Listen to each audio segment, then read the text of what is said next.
लोग जो पढ़ने जा रहे हैं वो है एरिथ्रोसाइट्स। एरिथ्रोसाइट्स क्या हैं? आरबीसीज होते हैं, इनके बारे में हम डिटेल करेंगे। लेकिन आपको ये पता होना चाहिए कि हमारी बॉडी में 3 तरह के ब्लड सेल होते हैं, एरिथ्रोसाइट्स, ल्यूकोसाइट्स एंड प्लेटलेट्स। जिसमें हम टॉपिक को हम आज डिस्कस करेंगे वो हमारे पास है एरिथ्रोसाइट्स। एरिथ्रोसाइट्स को हम क्या कहते हैं? आरबीसीज भी कहते हैं।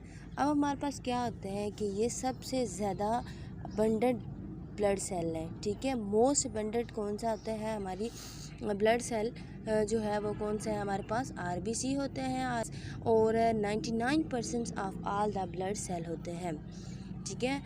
ये क्या होता है कि थिन होता है, फ्लैट होता है, इसकी जो शक्ल होती है वो बाइकनकेव होती है, ठीक है। लेकिन इसके अंदर कोई न्यूक्लियस नहीं होता। और इसके अलावा जो मेन बात है ये क्या होता है? एनएरोबिक होता है। इसकी जो डायामीटर है वो हमारे पास 7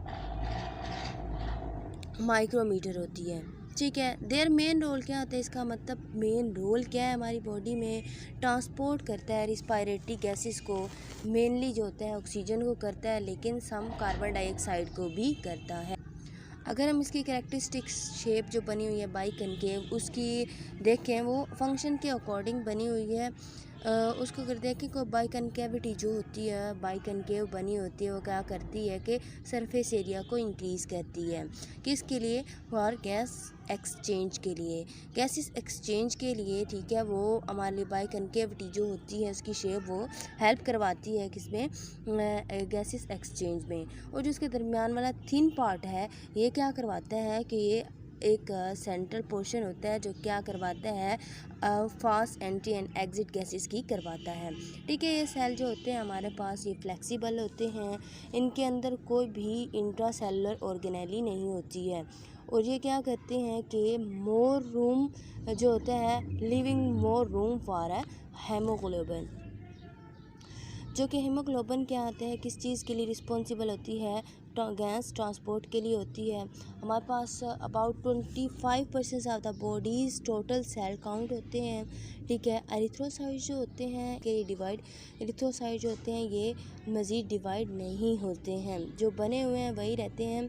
और अगर ये की डेथ हो गई है तो फिर होता है माइटोसिस या मियोसिस वगैरह, या इनसे के ज़रिए ये अपनी डिवीजन नहीं करते हैं किसी भी प्रोसेस से, मतलब ये डिवाइड नहीं होते हैं। आगे क्या आते हैं? इनकी लाइफ स्पेन क्या होता है? सर्कुलेशन में वो होती है हमारे पास 120 डेज़ होती है। अगर हम आगे आ जाते हैं हमारे पास के हीमोपोइसिस और एरिथ्रोपोइसिस। क्वेश्चन आ सकते हैं, हमें लगता है हीमोपोइसिस भी जो होता है एरिथ्रोपोइसिस को ही कहते हैं, लेकिन ऐसा नहीं है। हीमोपोइसिस क्या होता है कि ब्लड सेल्स फॉर्मेशन को हम क्या कहेंगे? हीमोपोइसिस कहेंगे। और एरिथ्रोपोइसिस क्या होता है कि एरिथ्रोसाइट्स के बनने को, उसके अमल को हम क्या कहते हैं? एरिथ्रोपोइसिस कहते हैं। अब एरिथ्रोपोइसिस में हमारे पास जब आरबीसीज को मैच्योर होने के लिए किन किन चीज़ों की ज़रूरत पड़ती है, तो वो हमारे पास इसमें बनती है विटामिन B12, B9 और आयरन की ज़रूरत पड़ती है। और एरिथ्रोपोइटिन एक केमिकल है, उसकी ज़रूरत पड़ती है। देन अगर हम इसकी बात करें प्रोसेस की, आरबीसीज मज़ीद आगे आरबीसीज बनते किससे हैं, कौन से सेल से बनते हैं? हमने कहा कि आरबीसीज को मज़ीद डिवाइड नहीं किया जा सकता। तो इस बात को देखें कि जो स्टेम सेल होते हैं, स्टेम सेल की एबिलिटी होती है कि वो किसी भी सेल में कन्वर्ट हो जाते हैं, यानी उसी स्टेम सेल से सारे हमारे ब्लड सेल्स और बॉडी की जो से भी सेल हैं वो उससे बनते हैं। तो जो प्लूरिपोटेंट स्टेम सेल्स होते हैं उससे क्या बनेगा? एरिथ्रोसाइट्स बनेंगे। आगे हमारे पास आता है कि हीमोग्लोबिन क्या होती है। हमारा जो आरबीसी होता है उसके अंदर हीमोग्लोबिन मौजूद होती है। ये एक लार्ज मॉलिक्यूल होता है, कॉम्प्लेक्स, जो कि हमारे पास कंटेन किए होता है ग्लोबुलर प्रोटीन, और उसके साथ उसके अंदर पिगमेंटेड आयरन होती है, जो कि उसको हम उस आयरन कंटेनिंग कॉम्प्लेक्स को क्या कहते हैं? हीम कहेंगे, ठीक है।